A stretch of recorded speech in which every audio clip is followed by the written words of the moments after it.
wouldn't say that the only reason people wanted to take more risk was because of the model's availability. I just say that was the whole impetus because there were more data, more information, Yeah. more connections. So there were more opportunities, but more risks as well. It's just that technology is always a backdrop to decision, but it's not necessarily the cause of the decisions that are made. But it just facilitates decisions when they Yeah. are made. The Digital Banking Podcast is powered by Typhone. Typhone is the creator of Infinia, a dramatically better digital banking platform for community financial institutions, as well as several platform-agnostic revenue-generating point solutions. Our highly configurable platform and broad ecosystem of third-party partners ensure our entire suite is scalable and extensible to meet the needs of any FI. On our podcast, you will hear host Josh DeTar discuss today's most pressing financial technology topics with seasoned industry experts from every possible discipline.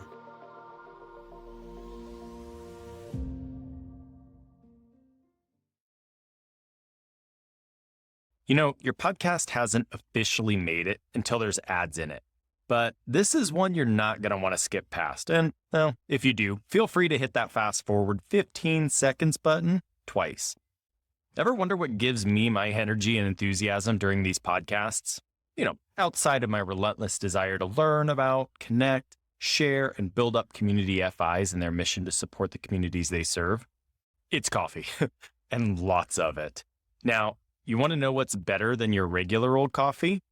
How about donating $5 to the Children's Miracle Network hospitals through Credit Unions for Kids every time you purchase high-quality, ethically sourced coffee that also provides living wages to coffee farmers.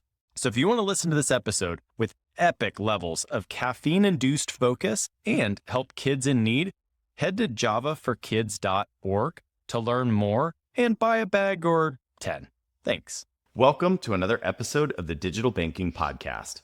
My guest today is Imane Bakkar, founder and managing director of Logarisk. Where do I start? I'm actually really excited to talk about a really boring subject today. How's that for a lead-in? Let's talk about risk management. Now, before you tune out of this episode, hear me out.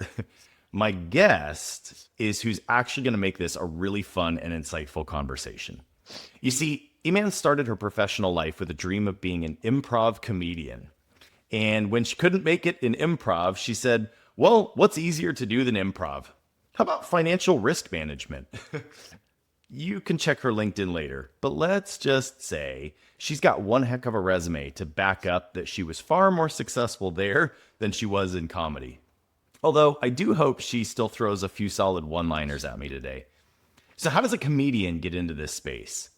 Well, as someone born in Morocco, who then moved to France at 19 and now living in London, Imane grew up loving mathematics, and thanks to her school system, a deep appreciation for philosophy. Now, how do those two things go together? Well, better than you might think. A great example is found in one of her favorite weekend pastimes, playing chess. Chess has a certain set of rules, and if you do a certain thing or process, you can expect a certain outcome, like math. You can't bend the rules. But it also has a deep connection to the philosophy of the game and of your opponent. Now think of how this applies to risk management in financial services. I think you might get an idea of where this conversation will head today. Now, all of this is built on kind of an unshakable foundation of her core values of being trustworthy and being held to the highest of standards. Imane has always wanted to be able to democratize access to expertise. And when life conditions and technology collided perfectly to give her the ability to take on this initiative, it's exactly what she did. So, Imane, welcome to the show. Thank you, Josh. Thank you very much for having me on the podcast. Very excited to be here. I think anybody who listens to this on the regular is no stranger to. I absolutely love when I get an opportunity to talk to folks that are, really in kind of adjacent verticals to ours, because it provides some outside perspective. And then that even gets more compounded when it's somebody from a very different geography, right? That has very different banking laws, regulations. Because I think at the end of the day, and maybe I'm about to go on the kumbaya soapbox, but at the end of the day, I think what we're all trying to do is help our fellow humans, right? And specifically in financial services, like we're trying to create, healthier, stronger, more financially stable families, communities, etc. And so that's kind of universal, no matter where you are, hopefully. Yeah, for sure. But it's just how you get there is maybe a little bit different. So I'm really excited to be able to talk to you, one, just about all the different things that you have seen and learned over the years in, your career, but also just how you're looking at kind of the new age of risk management in what is becoming an incredibly rapidly evolving digital landscape for financial services. So I want to start by leading you into a conversation that we started to have almost by accident before we hit record. And I was like, no, we got to get this on the recording. So I want to set up a little bit of the framework for today's conversation will you tell me a little bit about, we were talking about what happens when you have, two perfect AI systems playing chess against each other. And then how is that kind of a metaphor for one, just risk and risk management as a whole, but two, then when we start thinking about this next generation of technology and the implications of AI, how does that completely change the game? Yeah, sure. I can start with that. So what we were talking about in the relationship of it to risk management is that, you mentioned AI, and AI is for many people very complex. It's difficult to understand exactly how it works, to understand the mathematics behind it and so on. But I was referring to this game of chess by a New York YouTuber that I really like, Gotham Chess, who sometimes in his videos make ChatGPT play against Gemini. So you see the video and it's two AIs play together chess. So because they are large language model, they did learn the rules of chess.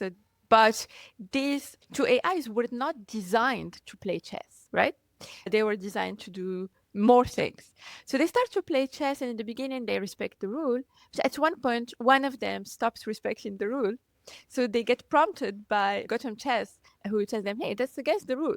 And then the AI choose to ignore him because AI is basically, they're trying to optimize the outcome. And the outcome is to win the game. Win the game. Yeah. Exactly. So they start playing, and then when one of them breaks the rule, the other one said, hey, you're breaking the rule, but then maybe I will win better if I break the rule. So the other one also breaks the rule. And then at one point, you see one of the AI, I think it was Gemini, eat their own pieces, right? So you're like, what's going on here? So, and the analogy I make is you can read a lot of books, try to keep track with AI, or if you are busy because you're a smaller company or you don't have the technical background to understand all the complexity, one way to understand what can go wrong from AI that is not designed for the right use case is actually to watch this video, and it shows you exactly what can happen. Because if you look at the financial system, is also a constrained system, like chess. It has a set of rules. Yeah. And if you use AIs that were not designed for a specific use case, then it can go in all the directions, right? So yeah. And I think that's a great metaphor for exactly kind of what we want to talk about today, which is, you're playing within a constrained system, right? In financial services, regardless of where you are, I mean, you're a regulated industry. And for good reason, right? Yeah. I mean, we handle people's money. People tend to have a problem if they wake up one morning and see all their money is gone. It's funny about that. And so, we live in this kind of constrained system where there's rules and regulations. And at the same time, we want to protect ourselves. We want to protect our organizations. We want to protect our account holders. But at the same time, we want to win. And, what winning may mean something different based on a lot of different factors, including just who you are in that game or scenario, whether you're the financial institution or whether you're the account holder, right? But it's really interesting to see how the game is just changing and technology is having a really big impact on that. Yeah. And so how are we thinking about what the impacts of these changes are going to be within our highly regulated systems. Yeah, it's very important to think about that. But before answering, I will pick on something you've said, which is that when we think about risk management in general, we think about what can go wrong, right? Like what can go wrong, what scenario can adversely impact us, what things we haven't thought about, and so on. But risk is also, to what you said, what we want to win, like what's the reward? If you are taking this risk, it's for what reward? Yeah. And then it goes to, you really need to understand the risk that you are taking for that reward. And I would even go further, because to answer your question of what has changed, I need to look at what was before. So we humans are wired for risk management, right? Like if you look, even say you have a group of hunter-gatherers, I'm going very far in history, bear with me. And Yeah, I like it. one of them sees a tree, and after the tree, maybe there are some resources for the group, maybe there are fruits, maybe there is a prey, but behind the tree, maybe there is a lion as well, maybe there is a predator. So at that time, that's risk management. Like you do a calculation, is the reward worth the risk? And if you had a lot of information, if you know the landscape, if you know the tree, the type of tree, lions don't go near it because it's poisonous or whatever. If you have information about the location, if you know that resource is unlikely to be behind the tree, if you have information, you can make more decision around the reward as well. So, and you can solve that risk reward equation, right? So when we say risk management has changed in the risk era, it's not only what can go wrong has changed, but what can go right has changed as well. So these are the two considerations that I want to put forward before answering what has changed, if that. So because it's important to look at both. Yeah. Okay. I took a note. I want to come back to that whole example of like the lion behind the tree. But before we go too far off of, I think you were talking about just using a very specific example of AI. And I think, yes, it's a buzzword. Yes, we're probably going to talk about it a little bit more throughout the episode. It's not the major topic of conversation, but I think it was interesting you brought up the point of just, risk versus reward and in a highly regulated industry. And, you've got to design systems that understand your industry. Otherwise, your risk goes up significantly. But again, you're playing this risk reward game. And, I don't know if you've seen the example. It's probably a little dated now, and I could probably find a better one. But I want to say this was maybe 6 months ago or so. And Ford Motor Company here in the US launched an AI chatbot on Ford's homepage on their website. Okay. They just connected it to OpenAI's ChatGPT and put basically no guardrails up. And so there's screenshots all over the internet that you can find of people going in there and saying, tell me why Ford sucks. Tell me all the problems with the Ford F-150 and why I shouldn't buy one of these. Okay, wow. Tell me why I should buy a Tesla Cybertruck instead of a Ford F-150. I see. Right? And it answers. And it's like, oh, Ford has a really bad reputation for warranty management or, whatever it was. Yeah. And Ford didn't lock this down. And even to the point where people realized that, Ford had an enterprise account with unlimited credits. And people were going in there and having it write programs for them. They were like, well, why should I pay for ChatGPT? I'll go to Ford's website and say, I need to build a program to write code for this, like write the prompts like it. And it was doing it. And Ford was paying the bill. Right? You can imagine they pretty quickly shut that thing off. Yeah.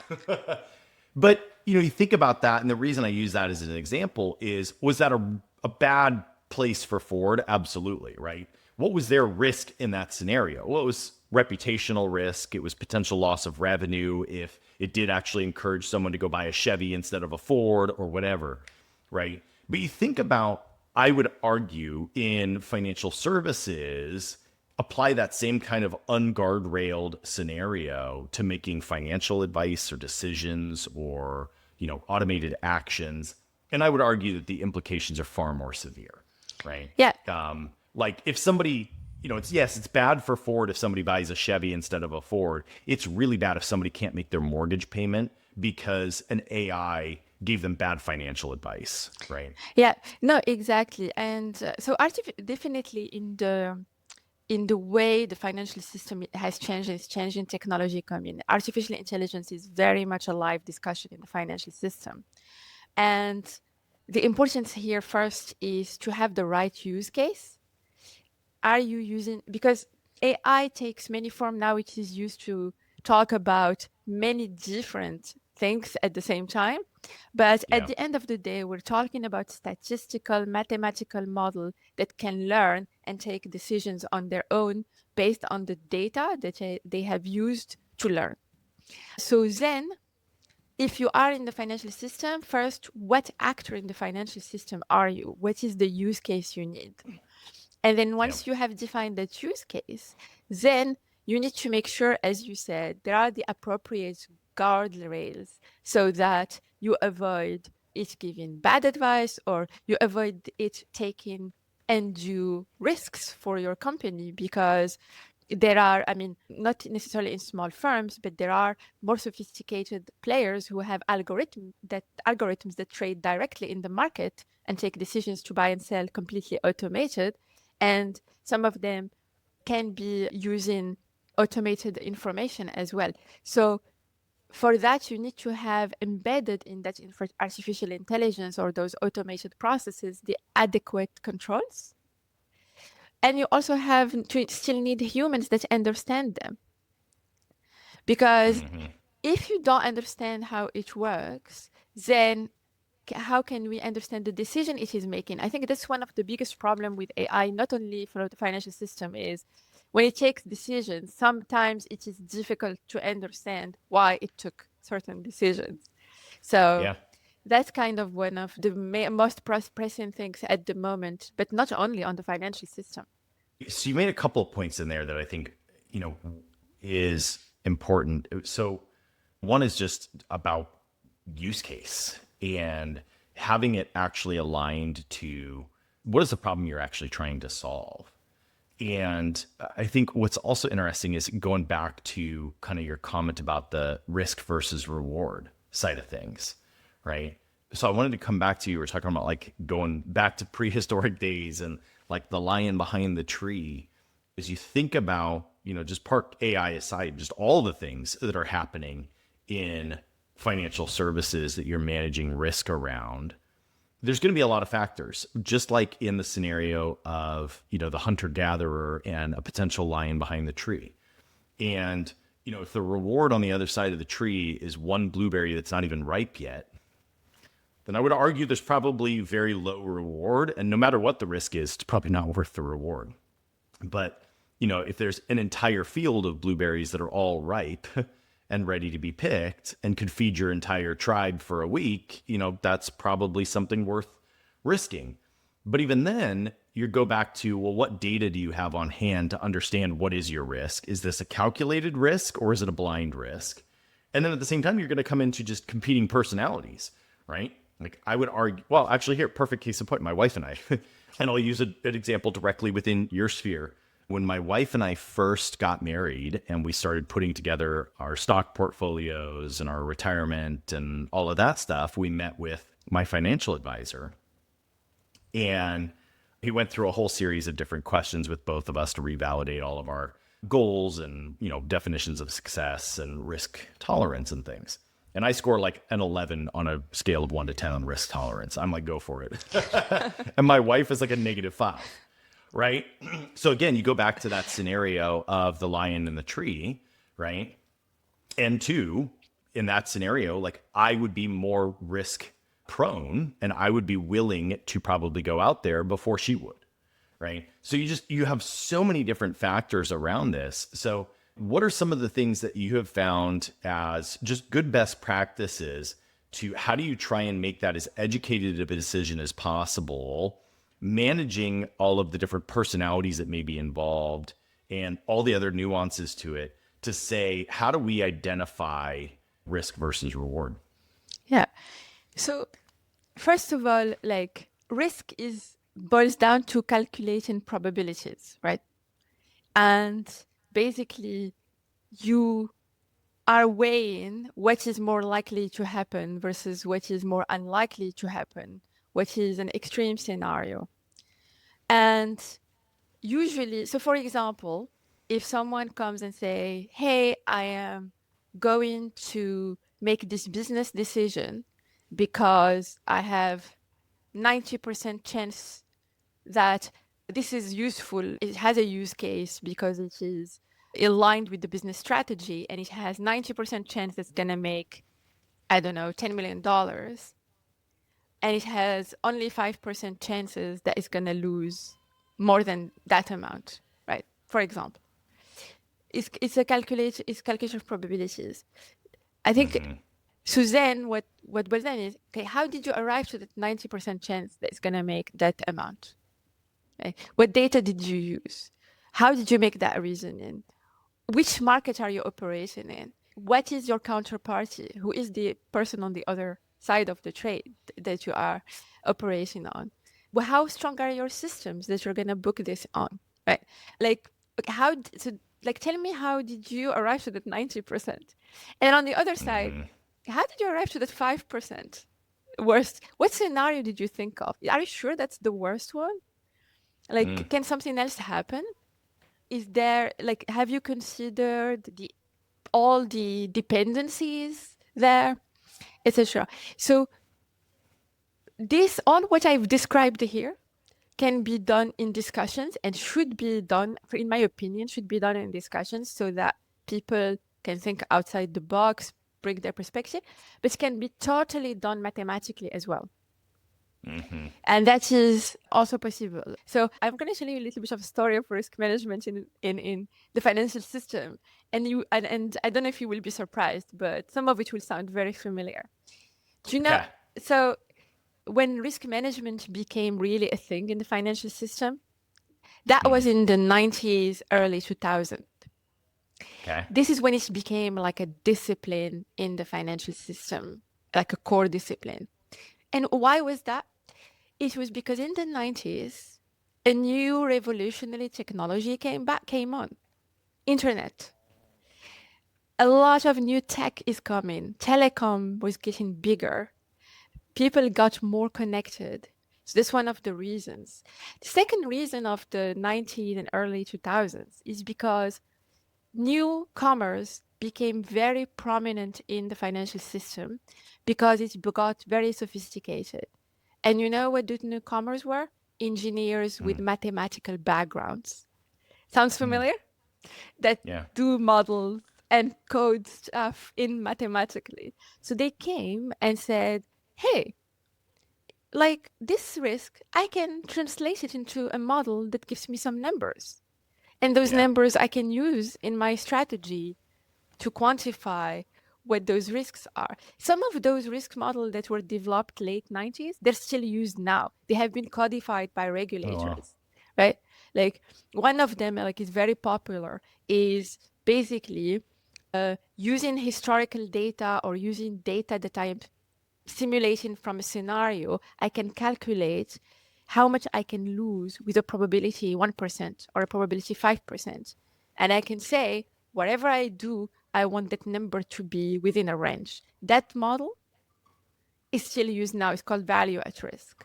So that's what happened in the 90s. And then it happened very fast. And then it allowed people to take more risk and to develop more structures and so on. And it brought us, so that was not the cause of it, but that was the environment where 2008 crisis happened, right?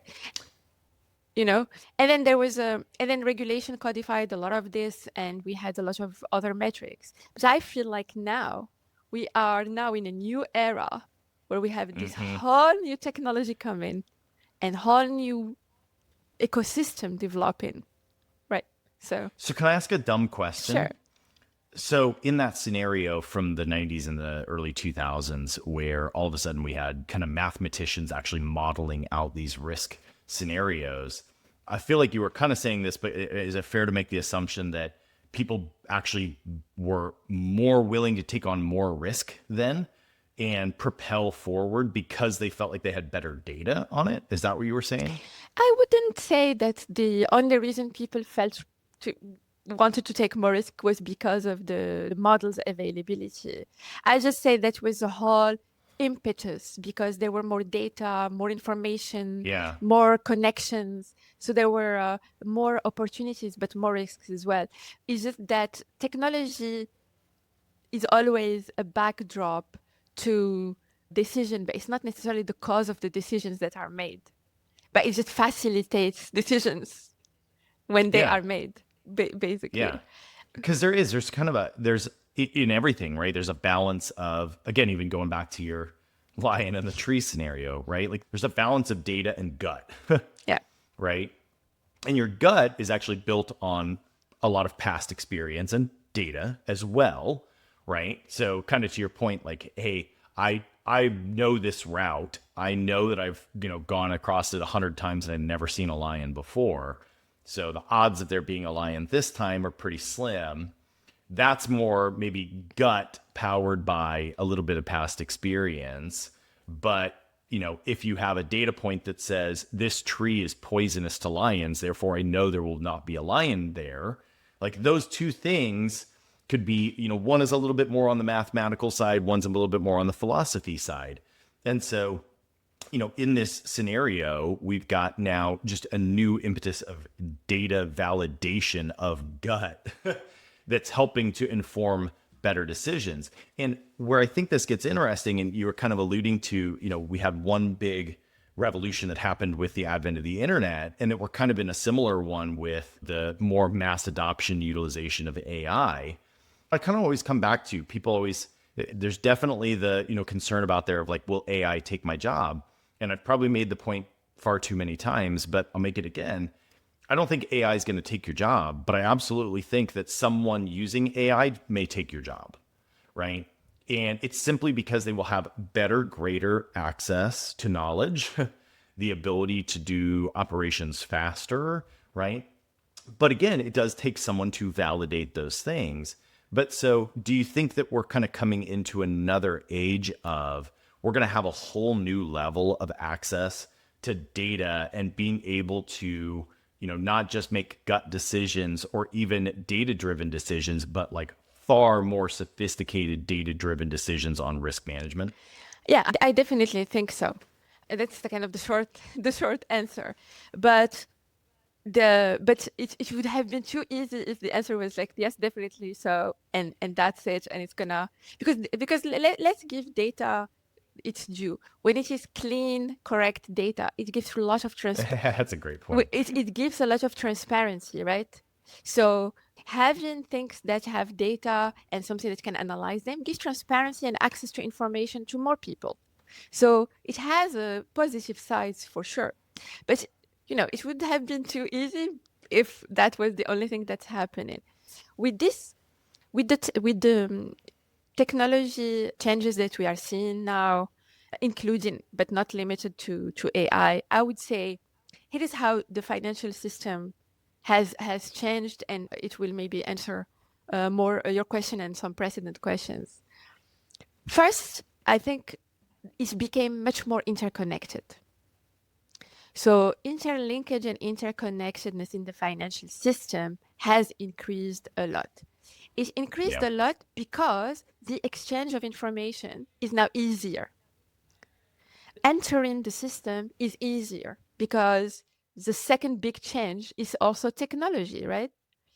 So, and when I say interconnection and interconnectedness, I mean, imagine if all the actors in the financial system were some dots, and between each dot there is a line, right? That's the interconnection. But actually, between each dot, there are many lines, each one of different color, because they can be interlinked from technology. They can be interlinked because they have a bank account in each one of them. They can be interlinked because one of them is a vendor to the other one, etc., etc. They can be interlinked because one is the counterparty of the other in a trade, and so on. So not only it's very interconnected, but it's very interconnected in different ways. So that's a big change. And the other change is technology, as we said. And the third one is what is referred to as fragmentation. Fragmentation really means that in my map of dots that are very interlinked, there are many, many dots, which means that there are many, many firms that do one service and many, many other firms that do another service, etc., etc. So some services become very fragmented with a lot of actors. So all this means that there are much more data, but is that data available, can be collected easily, can be accessed easily? So these are we're interconnectedness, fragmentation, and technology, big changes in the financial system. But the big one is the last one. And it's a philosophical one as well, which is its speed.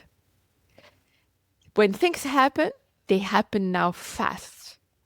Yeah. Right? So, we are used as humans to think things through, to ponder decisions, especially when there are big decisions. But now, when things happen in the financial system, they happen really fast. When Silicon Valley Bank failed 3 years ago, it failed in 3 days. I think less than 3 days. Everyone involved had to take really quick decisions.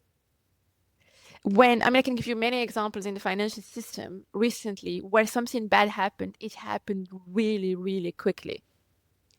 So that is another change. And that is, I think, one of the key ones that would need attention of how we're building our framework around risk, how we're thinking about risk now.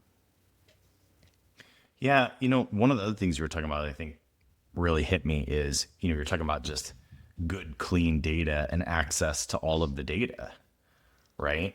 Like, how many systems are you missing as a part of that puzzle? And I'm going to keep trying, because I'm a simple brain. So I'm going to keep trying to bring it back to your lion example, and it's like, yeah, if we're making a decision that says we're 100% confident there is no lion on the other side of that tree, but we're missing a data point that says a pack of lions literally just got rained out of their home and have rehomed and is right behind that tree. No, exactly. That data point might be pretty important. Yeah, or if it was poisonous, but they developed a resistance to it, and you didn't know. Yeah, and you didn't know. Exactly. Right? And you're running on old assumptions. Yes, exactly. And, we're facing a lot of uncertainty right now, and we faced a lot of uncertainties in the past as well. But one thing is, we humans, but also, I'd keep it to the financial system, smaller ecosystem. We have sometimes to take decisions with incomplete information. Yeah. Either because the data is not there, but now it's because the time is not there. So this is one area maybe some safe, responsible AI can help us into this. But it has to be safe and responsible as well. For now, as you were saying, I will use your words, it's like a mix between gut and models and data. It has to work that way because we don't always have all the information. Well, and this is why, experts will always be needed, right? And again, you use this example before we hit record, and I want to bring it back up again, is talking about, yes, we have AI tools that can help identify cancer faster. We still need a doctor. Yes. Right. And we still want to check that stuff, because even 99 with a lot of 0.9s behind it, you're still that one person that goes in and it says you have cancer and you don't. That's going to be a real rough day for no reason. Right? Yes. Yeah, exactly. That's the analogy I would use. And the other things to consider, there is this movie, I don't know if you know this movie, it's called Margin Call. It was out, I think, in 2010 or 2011, after the 2008 crisis. Yeah, I think I've seen it, but not in a long time. So that movie, it has a scene where they are all sitting in the board, and the crisis has been going for weeks and so on, and they realize something really bad is gonna happen, and they have to take a decision what is gonna be good for their firms to do. And in that boardroom, one of them, actually the person they ask in that boardrooms. There are a lot of officers, a lot of senior people, but the one person the CEO asks is the mathematical modeler who did the model, who is like an analyst there, who did the model that showed that, scenarios, they show you that actually with the information we have, it can be really, really bad.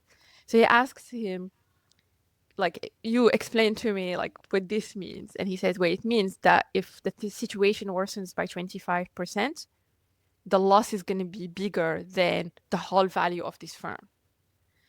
So the CEO in that movie says, okay, so what should we do? So some of the traders in that board say we should do A, B, C, D. And then he says, if we do this, where is it going to come back to us? And the answer was everywhere. So that everywhere, now I would do that movie and I would say everywhere, fast, very fast. That's the interconnectedness and speed that I'm talking about. Is you can see it very clearly when there are crises now, that it happens very fast. You don't have always the data. And exactly as you said, that's why sometimes having experts that come before this crisis hits you and give you some more information, sometimes even do like a what if scenarios to see if you are prepared, do some tests, can help. So, and this is kind of the preparedness that is needed before you are in the middle of a crisis and you're not prepared. Well, and that kind of goes back to one of the things you started talking about earlier, which is, at the same time, you're kind of looking at what's the worst that could happen and what's the best that could happen. And that's just with what you know, right? And so, again, this all comes down to probabilities when we're thinking about risk management, right? Actually, it's funny. I wish I had it. I don't know why the Instagram algorithm chose to show me this, because I'm not actually a gambler, but I found it hilarious and it stuck out in my brain. And now I know why, is because apparently my brain was thinking about this podcast before it even happened. But literally 2 days ago, I saw this meme pop up on Instagram, Imane, it was a billboard on the side of a freeway. And the billboard was like an anti-gambling or help with gambling addiction type of message. And it said, 20% of gamblers end up in bankruptcy. And then the caption was, a solid gambler will take an 80% probability I'm going to win all day, every day. Right? And it's like, yeah, what's your frame of mind in that? What's your risk tolerance? And then, what's the worst that could happen? And they're like, worst that could happen is a 20% chance I go into bankruptcy. So there's an 80% chance I win. Let's go. Well, yeah, no, I mean, this is a good example because, gambling is also about probabilities. But you said risk tolerance. And one of the things that many firms do to manage the risk is the notion of risk appetite. Mm-hmm. And the notion of risk appetite and risk tolerance is a little bit different, because a risk tolerance is what you can live with and risk appetite is what you must live with. So that's kind of I didn't realize that. Is the distinction. So risk appetite generally is when firms decide strategically at a certain level, if we take all our activities, we don't want them to exceed, we are going to define some metrics, because you can put the risk appetite on metrics that you think represent your activity properly. And then you put a limit on them and you say, okay, for example, it can be a stop loss. I'm going to do this activity, but when I hit this loss, I stop. We don't do more. That's kind of one way you can do a risk appetite.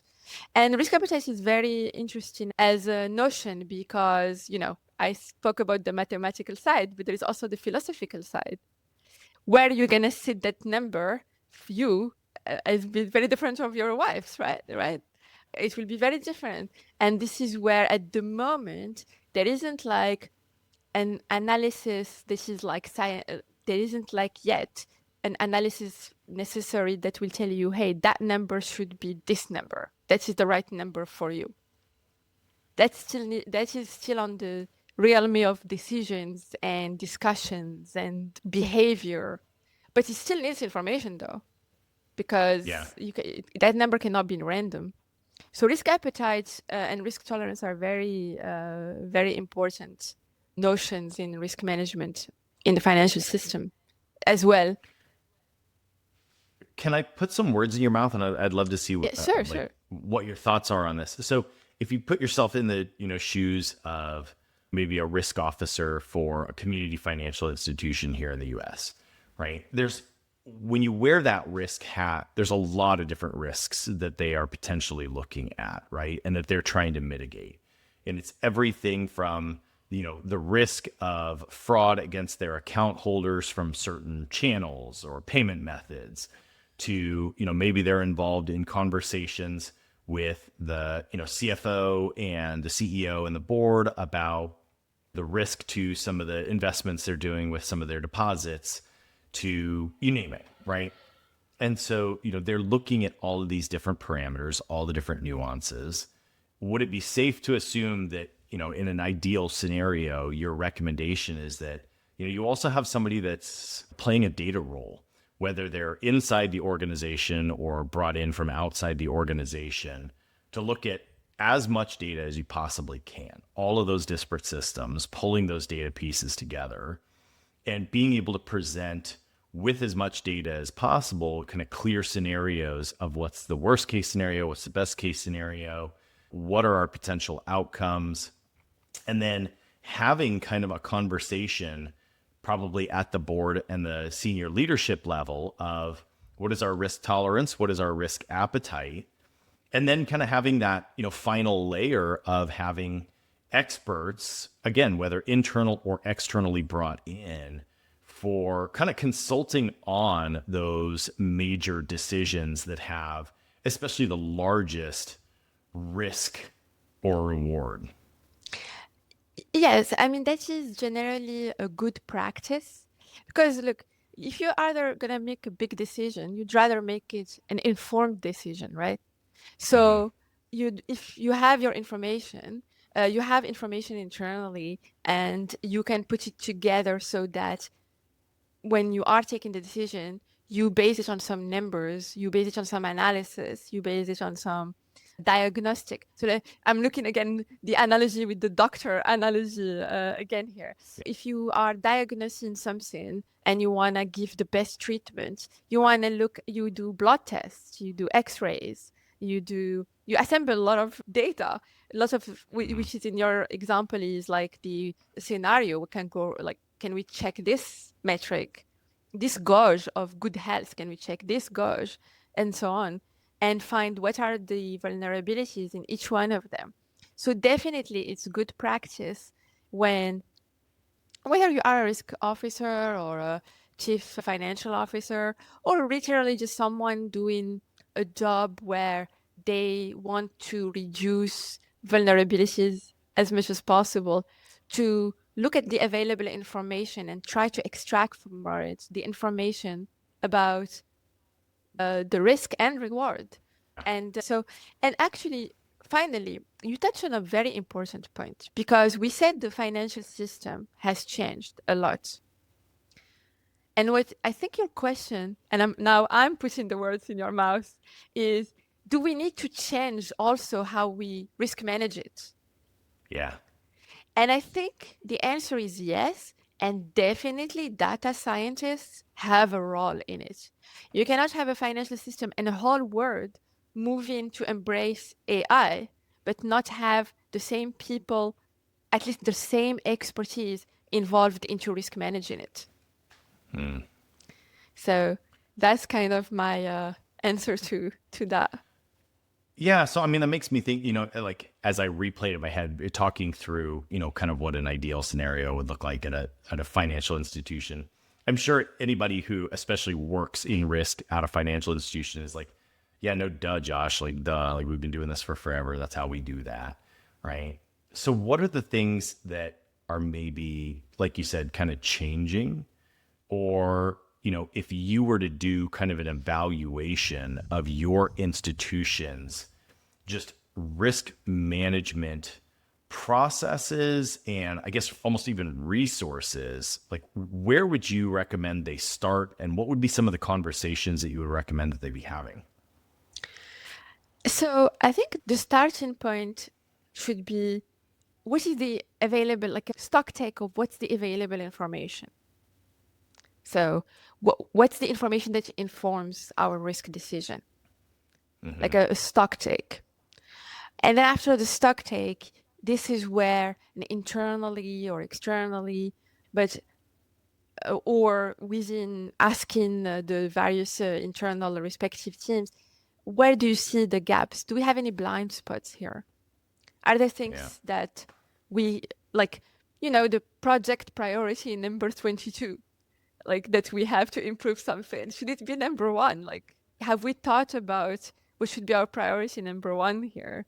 Our priorities set up properly? That's kind of the discussion that should be the starting point. And then the second thing I would say is looking at information on a holistic manner. So, and by that, that's a big word, holistic, and we use this word, but I'll tell you a story from one of my experiences. I was working for the Bank of England during COVID, right? And obviously, during COVID was such a shock to all of us in terms of that we never had that scenario. Never that scenario happened before. As in everything was shut down, everything was uncertain. And in the financial system, that translated with everyone dashed for cash. So we called this, it was called dash for cash.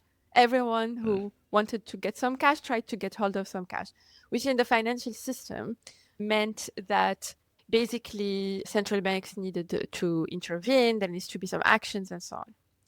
But what that led is we had to sit down and consider the system holistically. There is even a report called the Holistic Review of Events during COVID that was written by the Financial Stability Board, which is like a global authority. But basically, that was holistic. We had to look at everything at the same time. So fast forward to now, and your question is, I would say decision makers need now actually more and more to challenge themselves to think holistically. Because when things move now, they move together. When there is an event that might seem remote, you still need to consider on the whole scale of things. Does it impact my risk? Yes, no. Yeah. Does it impact my reward? Yes, no. So that holistic approach is something I feel like we need to do more and more, because usually now it's like siloed. So you would have the people that will look at fraud and have the lens on fraud. You will have the people that will look at technology risk and have the lens on that, and so on and so forth. But I think more and more now we need to bring these strands of risks together and consider the problem as a whole.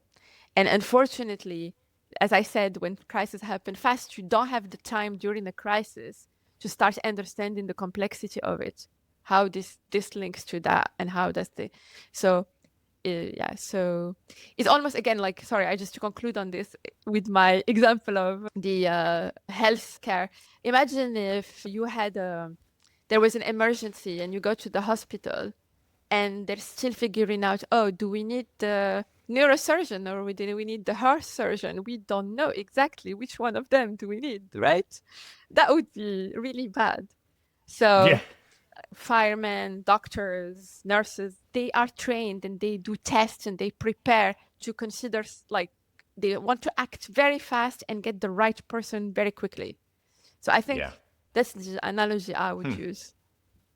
I'm glad you brought up the pandemic, because I have a friend who loves to use this saying, I didn't have that on my bingo card. And like, I would agree. I think, pretty much all of us didn't have global pandemic that humans were not allowed to interact with each other. We're just going to shut the entire world down literally overnight. I don't think many of us had that on our bingo card. No. Right. So, but what was the learning from that, from a risk management perspective, to say, like, hey, we cannot always have this myopic view of our bingo card and it always has, 5 squares by 5 squares.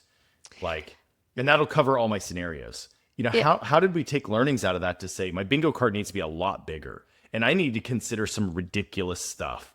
Like, I mean, do we need to be considering that? So just this is where my brain works sometimes. This is the conversations my wife and I have over dinner. My wife is a huge Jurassic Park fan.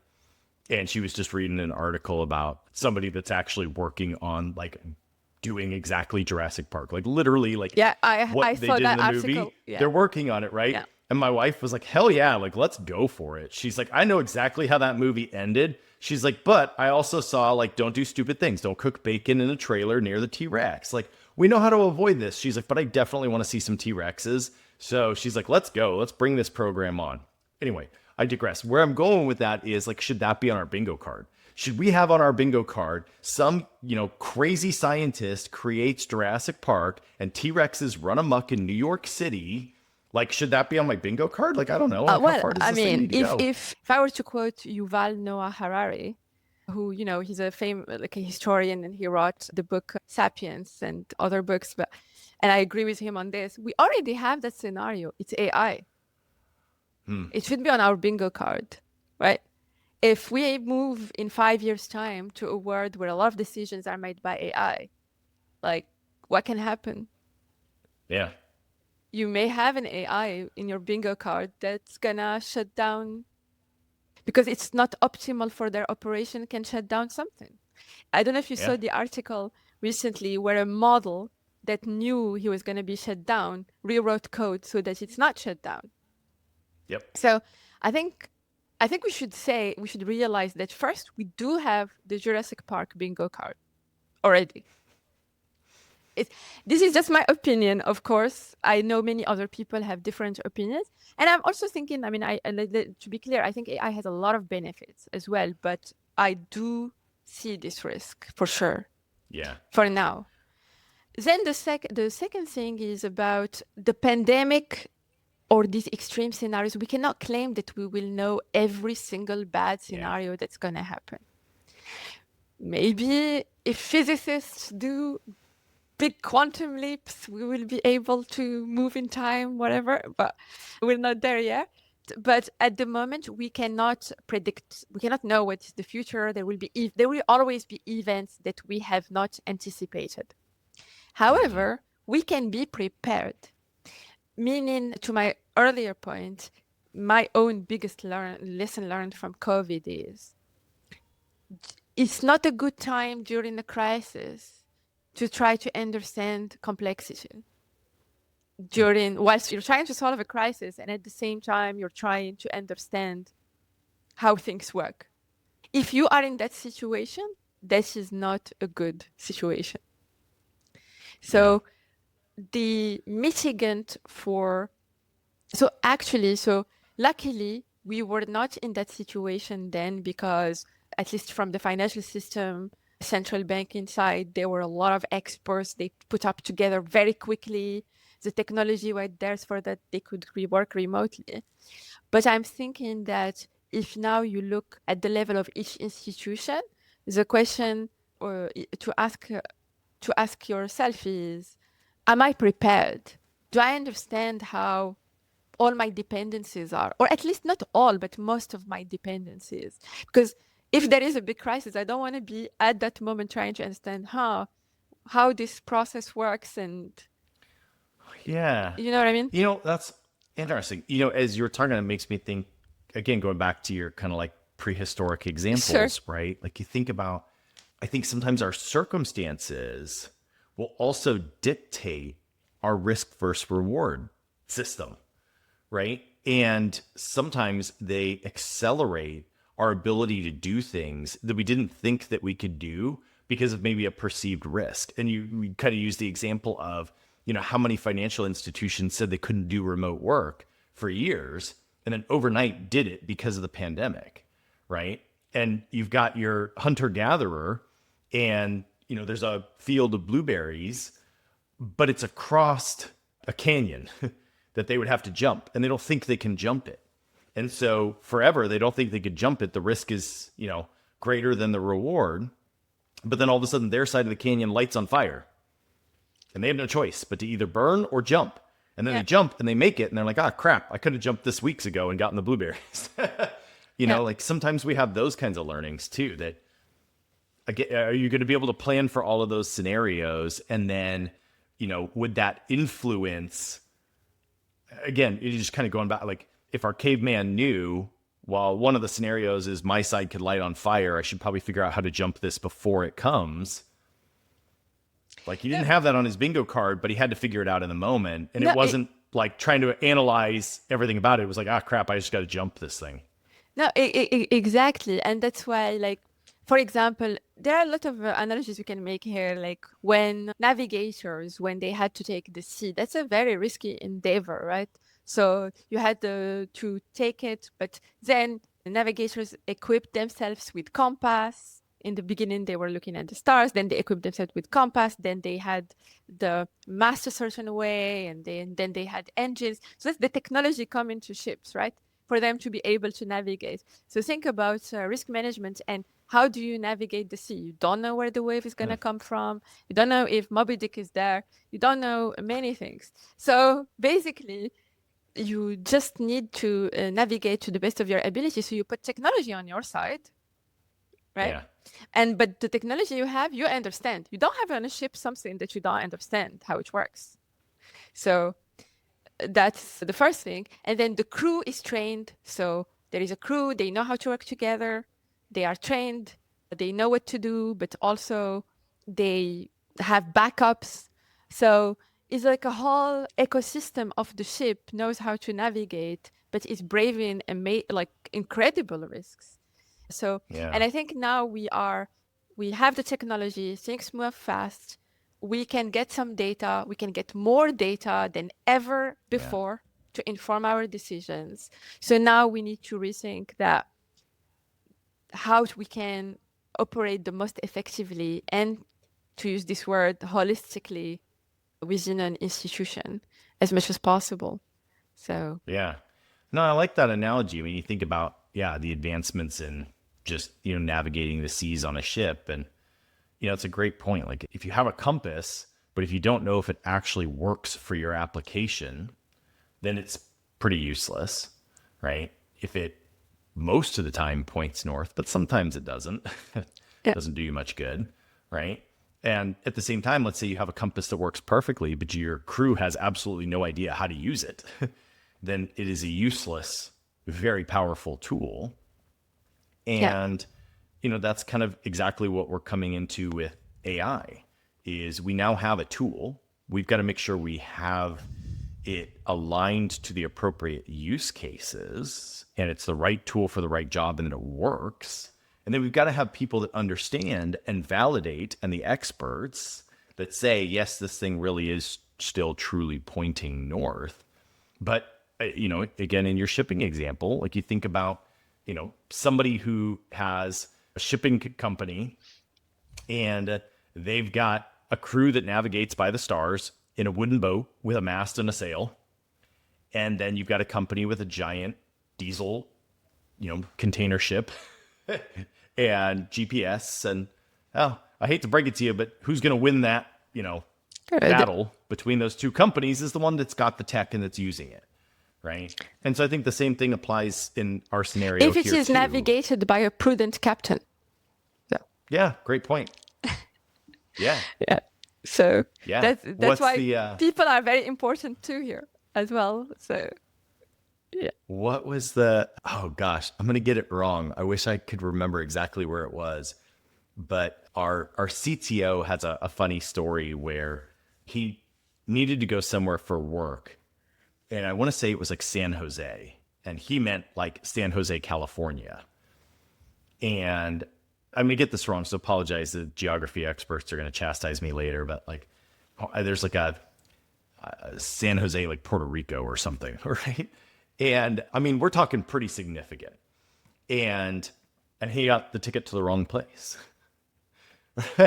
And shows up and is like, oh yeah, something felt wrong. But he just literally was kind of on autopilot, wasn't paying attention. And I'm not even kidding you, man. It was like to the level where, when you take a domestic flight, you just get on with a driver's license. When you take an international flight, like you have to go through customs, you have to have your passport and all of that. He went through all of that and like never once thought like this seems weird.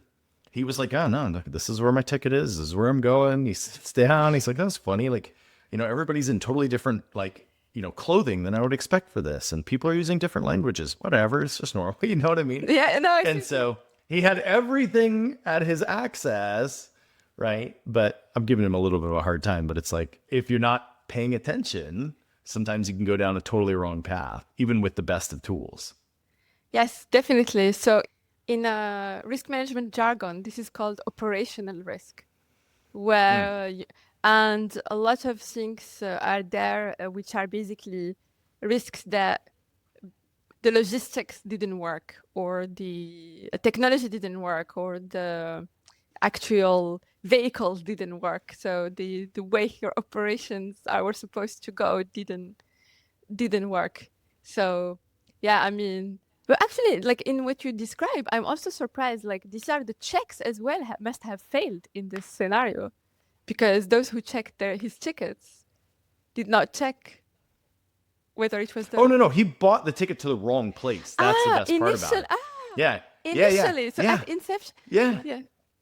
So it was literally, and it wasn't, he didn't buy it. I think it was like, his wife or something bought it for him. And he just said, like, I need to get to San Jose. She just looked for the first flight to San Jose.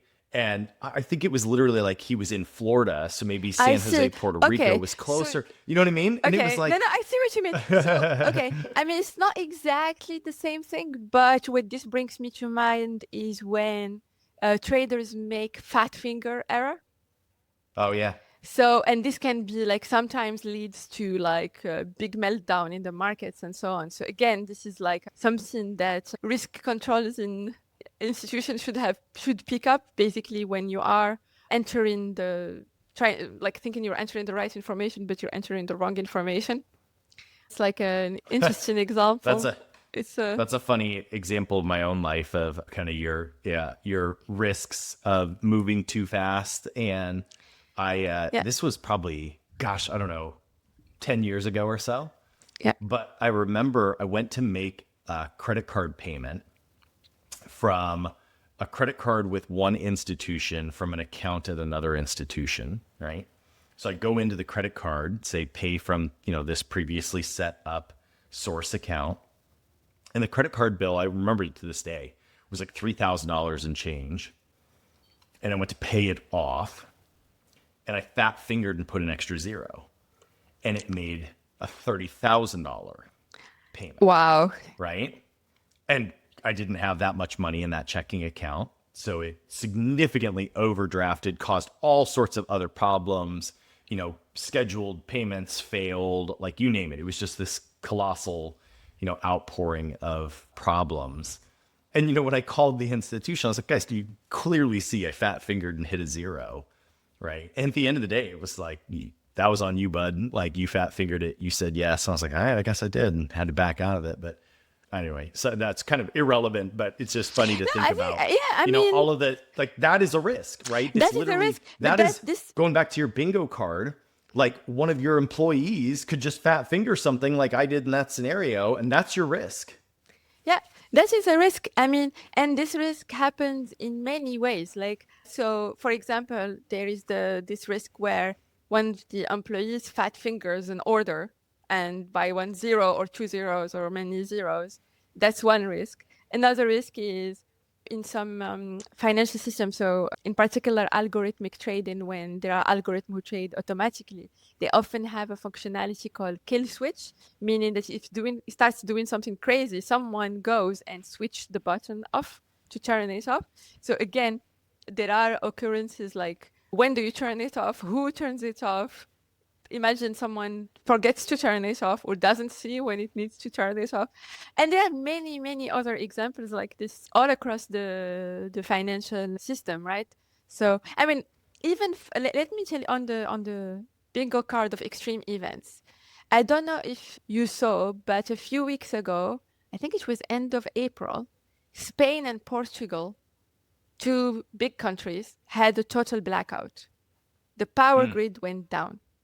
I heard about that, yeah. So the two countries didn't have power for I think 24 hours, 20 hours. Yeah, I think it was pretty close to a full day, wasn't it? It was close to a full day. So that means that during that day, the places which had backup generators, the backup generators did something. The places where it didn't have a backup generator, you couldn't buy groceries, you couldn't buy water, you couldn't do anything. Transport didn't work. Nothing worked. So there is still an investigation of what exactly happened. But in terms of risk management, for example, let's now translate it in the financial system.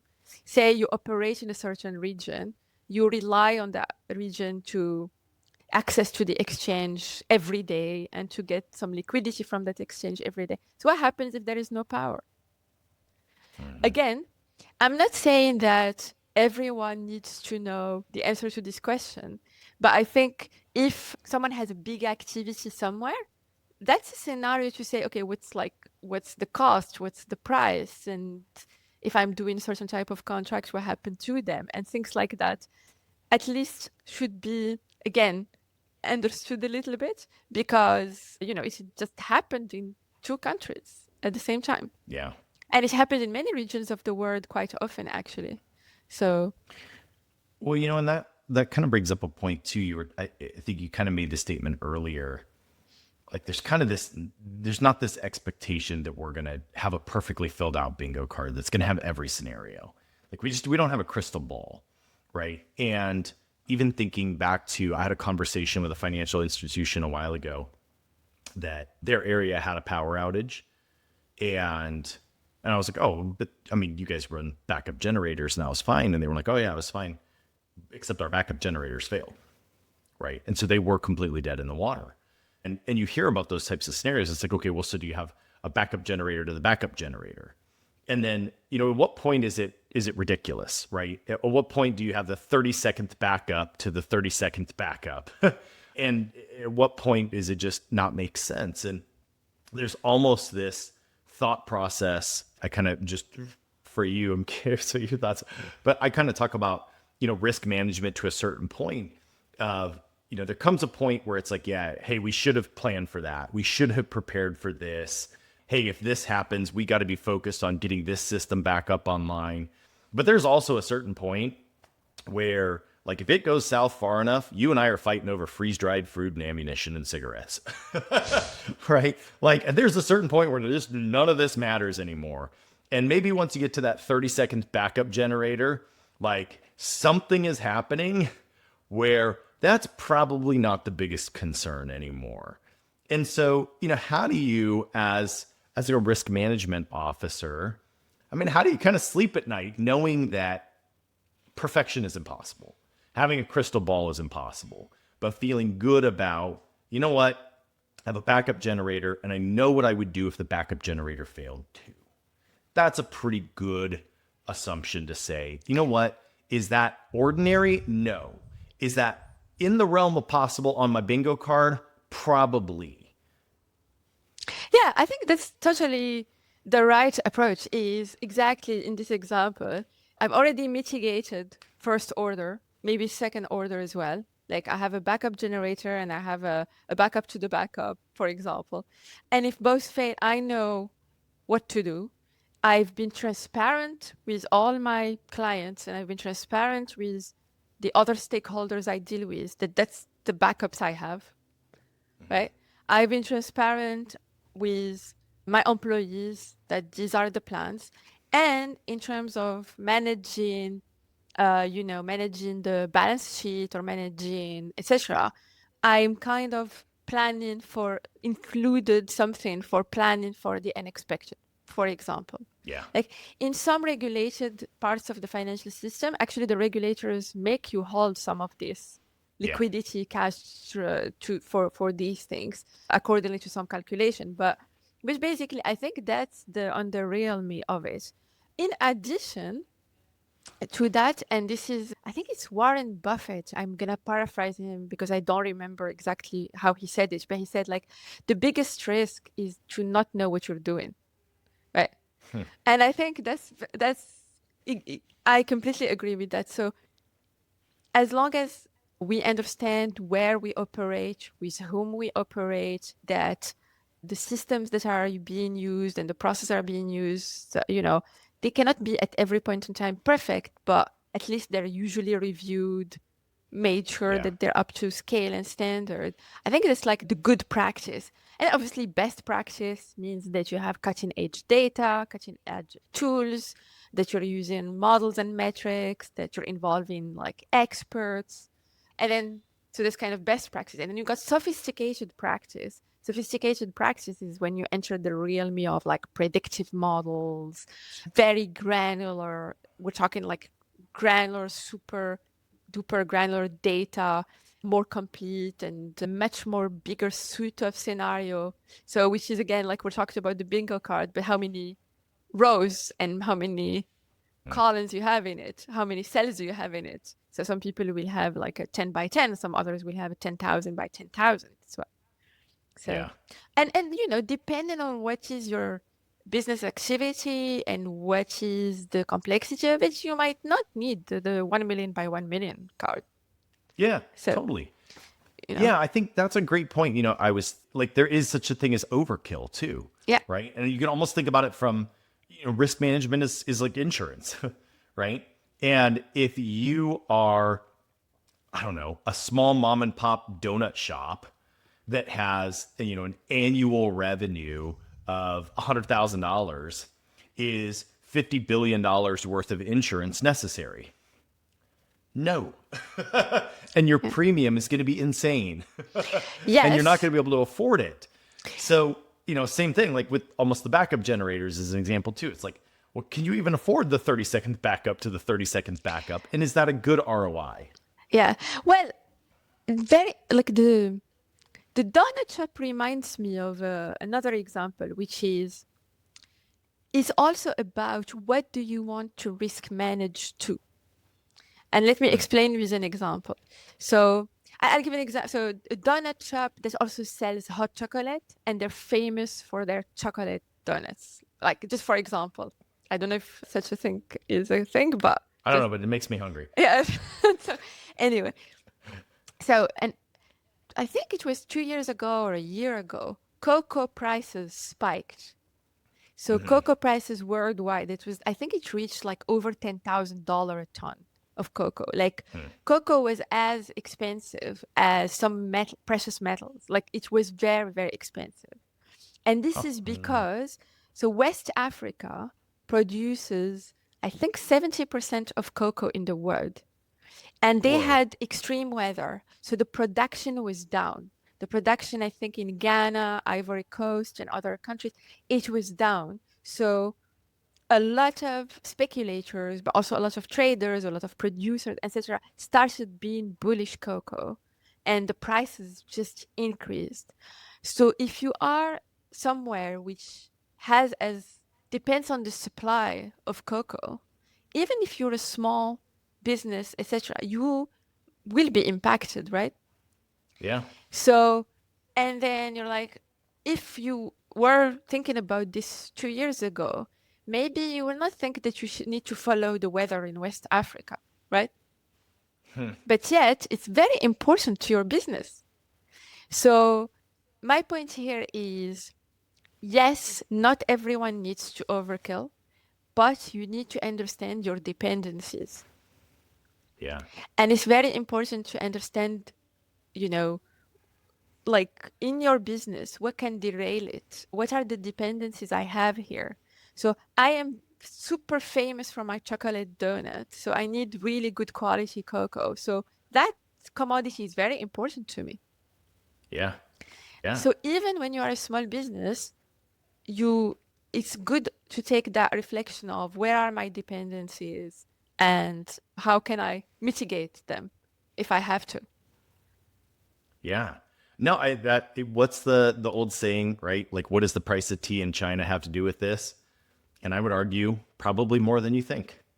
Yeah, I mean, like, again, going back to the interconnection, everything is very interconnected right now. And sometimes a crisis that you're like, oh, I have another good example for you here, especially for community, especially relevant to the community bank and banks and local institutions that try to serve the communities, and very important to them what happens to their communities as well, right? So this is an example. So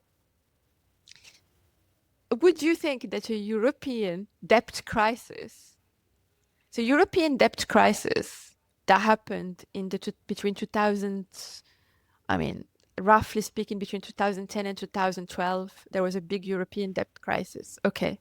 Okay. What has that to do with impacting a lot of Minnesota and other state farmers? You're like, what? So there was a European debt crisis, and there was a broker called MF Global. I don't know if you heard this name. Okay. That broker was was operating in many markets, but was operating in the commodities markets. And a lot of farmers who were producing grains or feeds or hog feeds, for example, were using that broker to lock in their prices, which is a standard practice. You want to hedge, you want to lock your grain price that you're going to sell at. So you have an account with a broker, and he's going to sell and buy futures for you to lock your prices. That is common price risk management that you would do if you are a small or big producer, right? So they had accounts with this broker, but this broker was also betting on European debt. And when European debt went down, that broker went down, and some of these farmers had their accounts with it. So if you Google the name, you'll find, at the time I remember reading titles in CBS, CNN, like a lot of US media, farmers impacted by a financial institution's failure. And you're like, what? Because of European debt. You're like, what is the link here? That's crazy. And how would you think? Because you're hedging your feed hog, the feeds to grains or whatever commodity. Yeah. Like, how would you make that link? And that was like back, so I think it was in 2011. So this was like 14 years ago. So imagine the interconnection now. So yes, this is, I don't have an obvious solution now, other than say we are now living in an era where access to information is the easiest it has been. And I would say having access to fact check solid information is very important, and understanding the dependencies are very important. And I think, to be honest, not because I worked with them and not because this is really a true fact, is I think regulators and central bankers are doing a lot of work to publish as much as possible information around this, like publishing maps of how the interconnection works, making speeches. So, just to give credit when it's due.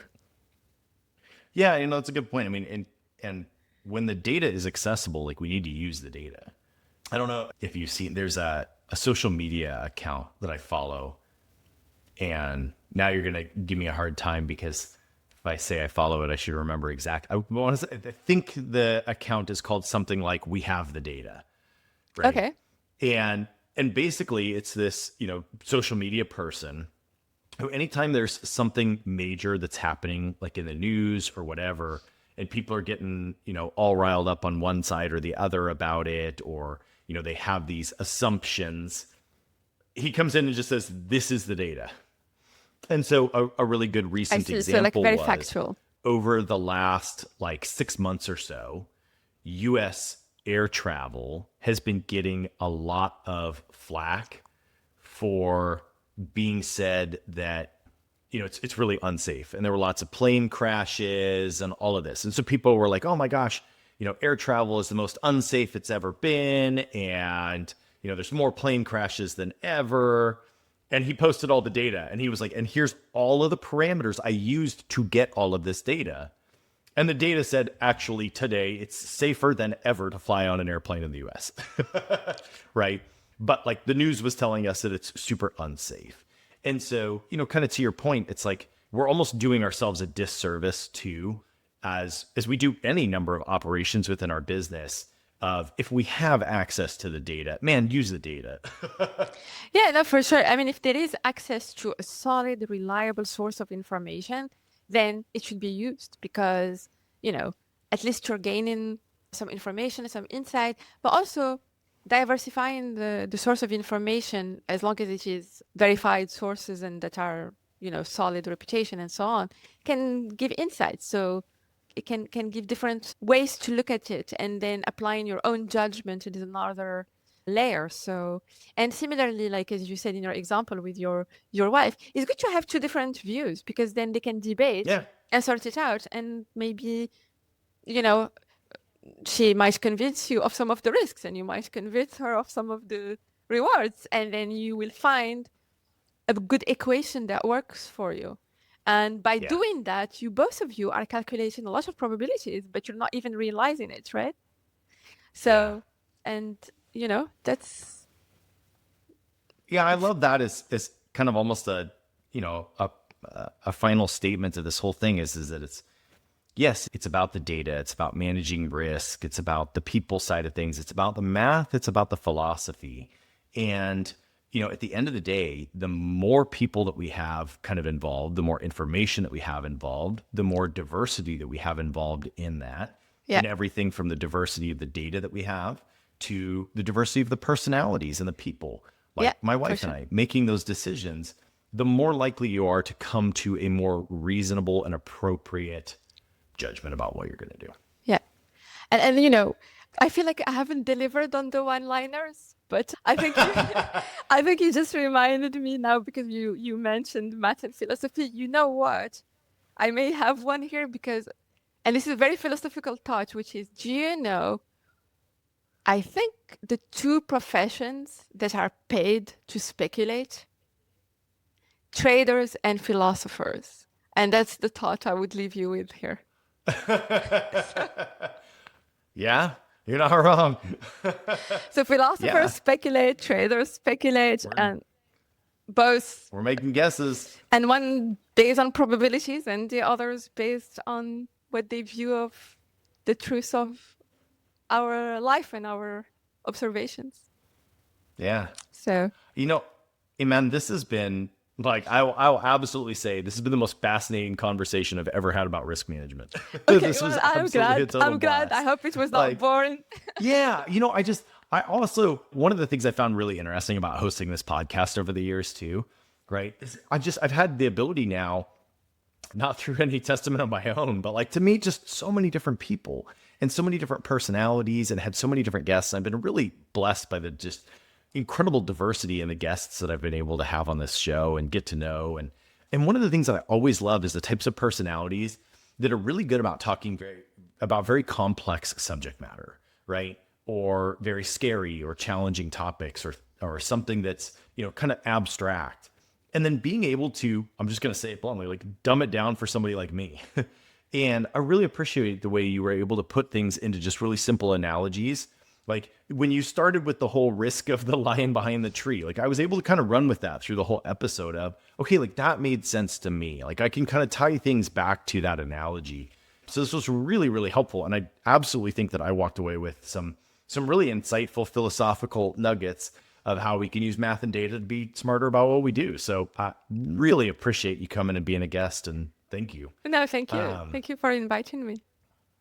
Well, before I let you go, I have two final questions for you. So Where do you go to get information? Like, what are you doing to stay up to date about what's happening in the world? I stay to date two main ways. One is by reading new thoughts that come out, like some books that come with new ways of thinking. I mentioned Yuval Noah Harari, Daniel Kahneman is another one. Like when there are thoughts that challenge the status quo, I want to learn about them and why, how.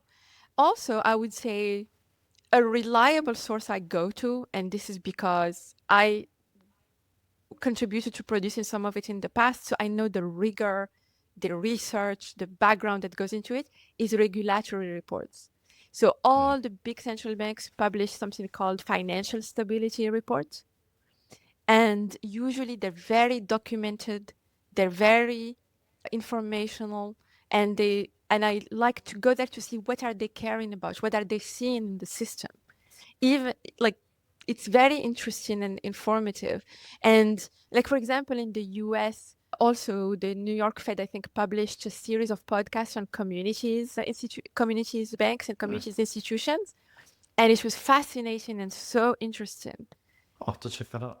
Yeah, I mean, for example, and I always find those information that comes there very researched. So these are the two sources, like thought-provoking, thought leadership books from usually either historians or scientists, and then regulatory reports such as the financial stability report or risk reports by the central banks, which gives you like a system view of what's going on. That's cool. I'm going to definitely check those out. Well, if people want to connect with you or if they want to learn more about your company, how can they do that? I think so. I have a website. It's called logarisk.co, but also they can look at what I post on LinkedIn. I don't post that often, maybe once or twice a month, but I try to lay out my thoughts and I try to lay them out in an accessible way around complex topic. For example, the last one I posted on LinkedIn was on algorithmic trading, but I tried to explain it in a simple way. The chess analogy we started the talk with, I also posted there. Oh, and cool. I kind of lay out the risks that you can see from that video by watching that video, for example. So yeah, LinkedIn is where I sometimes publish my thinking. Awesome. Well, thank you again, Imane, for coming and being a guest on the Digital Banking Podcast. Yeah, thank you so much, Josh, for inviting me. It was great talking to you as well. Thank you for listening to the Digital Banking Podcast, powered by Typhone. Find more episodes on digitalbankingpodcast.com or subscribe on Apple Podcasts or wherever you get your favorite podcasts.